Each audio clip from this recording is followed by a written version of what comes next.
Good morning, Miss Dina. Good morning, ma'am.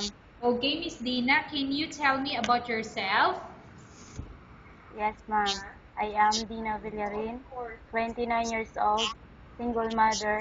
I live in Orinao, Cabancalan City, Negros Occidental, Philippines. Okay, I have a few questions for you to answer, so let's start. Why do you want to work as a maid? Ma'am, I work as a maid because I know how to work household chores like washing, cleaning, ironing, and taking care of babies. Okay, why you choose Malaysia when there is a lot of other country? Ma'am, I choose Malaysia because Malaysia is a nice country. How are you qualified for this job? Ma'am, I am qualified for this job because I am an open-minded and responsible and I know household chores. May I know what is your education level is? Ma'am, I am a college level. Okay, what is your recent working experience? Ma'am, my recent working experience is a hand sewer.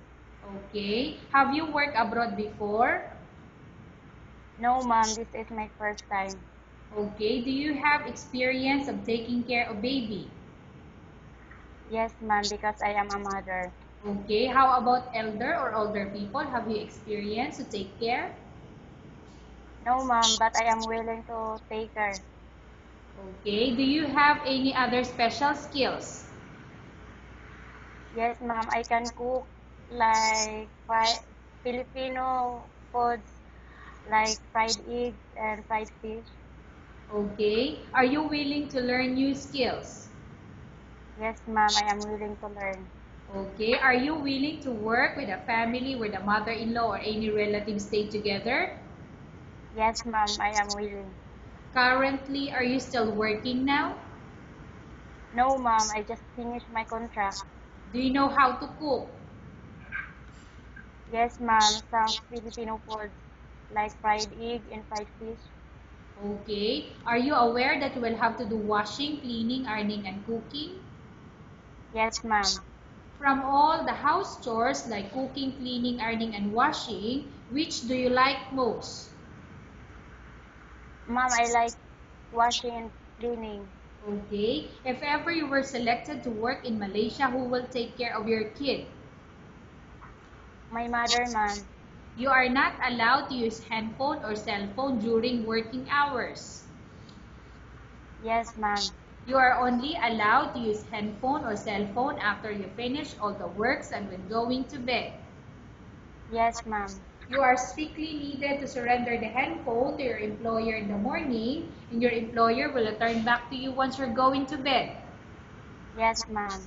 If ever your employer finds out that you're abusing your handphone and it's affected your work performance, your employer will confiscate your handphone and you're not allowed to hold it anymore.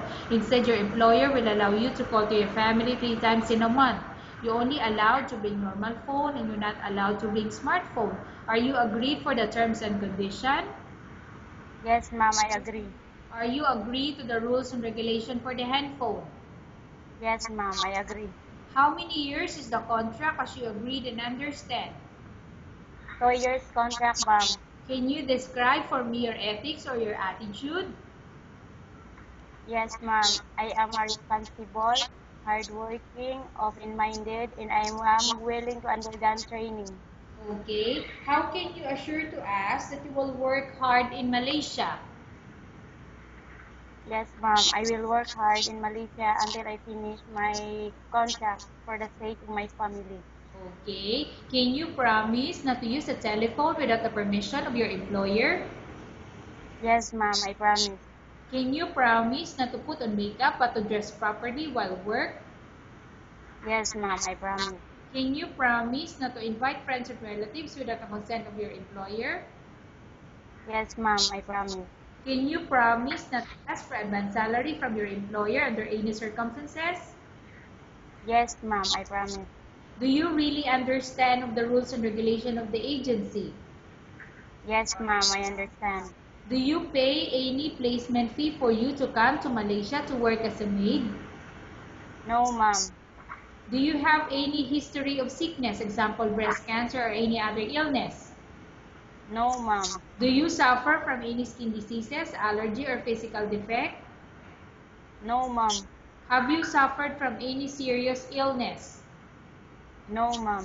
Do you smoke?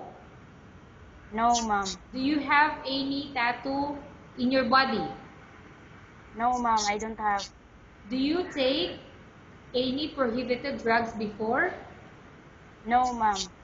Have you undergone any operation or surgery? No, ma'am. Are you medically fit? Yes, ma'am, I am. Are you in education? Pardon, please, ma'am. Okay. Are you in any medication? No, ma'am. Are you allergic with any food? No, ma'am. Are you prepared to work for the employer of any race? Yes, ma'am. Are you afraid of being left alone in the house? No, ma'am. Are you afraid of dogs or other pets? No, ma'am.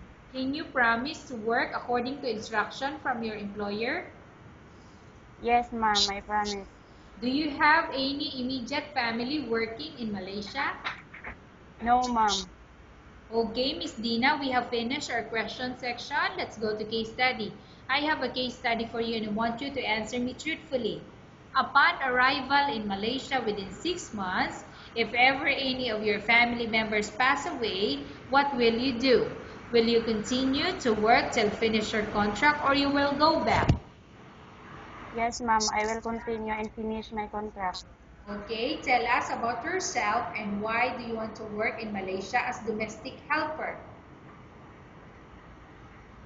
Ma'am, I will work in Malaysia as a domestic helper because I know how to do washing, ironing, cleaning, and I know how to taking care of babies also. Okay, Miss Dina, what do you want to tell to your employer who watching your video? Um, Ma'am, if you hired me to work in Malaysia, I will do my best and I will become more responsible for my job. That's all.